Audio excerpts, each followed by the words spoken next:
I have a confession. I spent 3 years building the perfect productivity system.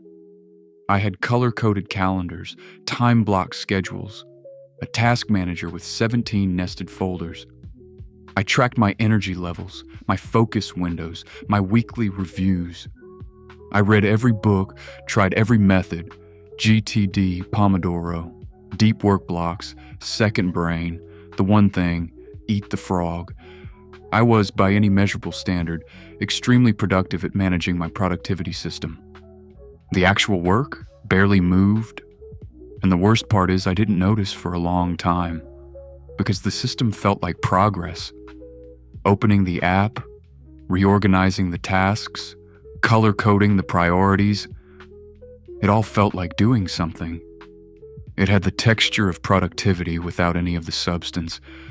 The thing that finally worked looks nothing like any of that. It fits on a single index card, and the first time someone saw it, they laughed. Here's what I got wrong for years.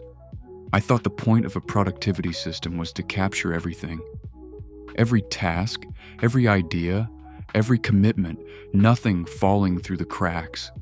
The perfect system was a complete system. But a complete system has a hidden cost nobody talks about. Every item you capture is a decision you defer. And deferred decisions accumulate. They sit in your system, quietly demanding attention, subtly draining the part of your brain that's supposed to be doing the actual work. By the time I sat down to work, I'd already spent 20 minutes reviewing what I was supposed to work on. Then another 10 deciding which of the 17 important things was the most important. Then 5 minutes feeling vaguely guilty about the ones I wasn't choosing. The system designed to free my attention was consuming it. There's a concept in cognitive psychology called decision fatigue, the idea that the quality of decisions deteriorates after a long session of decision-making. What nobody tells you is that your productivity system can be the thing causing the fatigue before you even start. The more complete your system, the more decisions it demands, and decisions are expensive. The shift happened on a Tuesday. I was sitting at my desk, looking at a task list with 63 items on it, all legitimate, all things that needed to happen eventually. And I realized I had no idea what to actually do. Not because the work wasn't clear, but because 63 things competing for attention create a kind of white noise. Your brain can't find signal in that much signal. So I did something that felt almost irresponsible. I closed the app. I took an index card, a physical one, the kind you can buy in any drugstore, and I wrote 3 things on it. Not 63, not 17, 3. The 3 things that, if I did nothing else that day, would mean the day wasn't wasted. Not the most urgent. Not the ones with deadlines, the ones that would move something real forward. I put the card on my desk. I closed everything else. And I worked until those 3 things were done. It took 4 hours. I'd been trying to have that kind of day for 3 years. This is the whole system. I'm not holding anything back. Every morning before opening any app, any email, any message, you write 3 cards. Not on your phone, physical cards. The physicality matters more than it sounds like it should. Card 1, the one thing, one task, the single most important thing you could do today. Not the most urgent, the most meaningful, the one that 6 months from now you'll be glad you did. You write it down, you put it somewhere you can see it, and that task gets done before anything else. Non-negotiable. Card 2, the boundary. One thing you will not do today. Not forever, just today. One distraction, one rabbit hole, one low-value habit that tends to eat your afternoon. You name it in the morning before it has a chance to sneak up on you. The act of naming it gives you a few seconds of awareness before you fall into it. And those seconds are usually enough. Card 3, the question. One question you want to be able to answer yes to at the end of the day. Not a task, a question.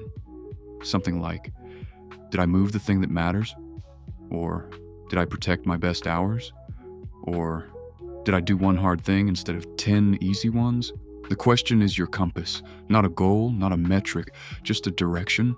3 cards, written by hand, every morning, that's it. I know what you're thinking. This can't be it. There must be more. What about the other 60 tasks? What about deadlines, meetings, commitments? They still exist. I'm not pretending otherwise, but here's what I've come to believe after years of overcomplicating this. Most productivity systems are built around the fear of forgetting things. The 3-card method is built around the fear of spending a day on the wrong things. Those are different problems, and they require different solutions. The fear of forgetting is a memory problem. A calendar, a task manager, a reminder system. Those solve it.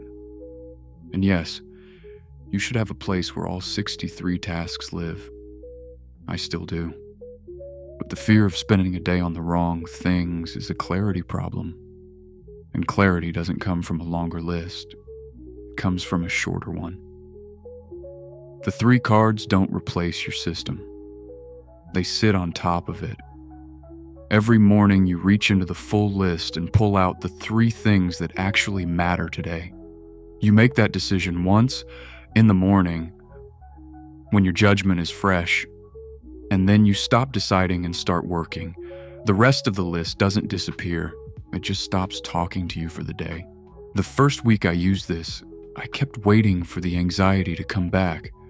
The feeling that I was forgetting something, that I was being irresponsible, that real productivity required the full apparatus. It didn't come. What came instead was something I hadn't felt in years at a desk. The end of the day feeling of actually being done. Not done with everything. That day doesn't exist, but done with what mattered. Done with what I chose.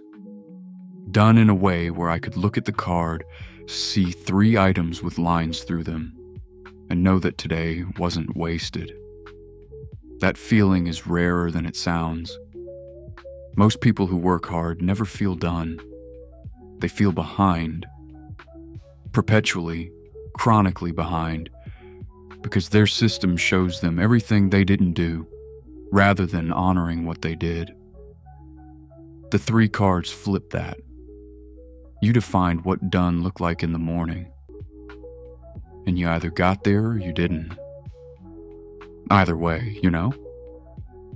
Either way, tomorrow you get 3 more cards. I still have the task manager, the calendar, the notes app with more folders than I care to admit. But every morning, before any of that opens, there's an index card on my desk. 1 thing, 1 boundary, 1 question. And the embarrassing truth is this. In all the years I spent building elaborate systems to become more productive, the thing that moved the needle was making the system small enough to actually use. Complexity feels like rigor. Simplicity feels like cheating. But the work doesn't care how sophisticated your system is. It only cares whether you showed up and did the thing. 3 cards. That's the map.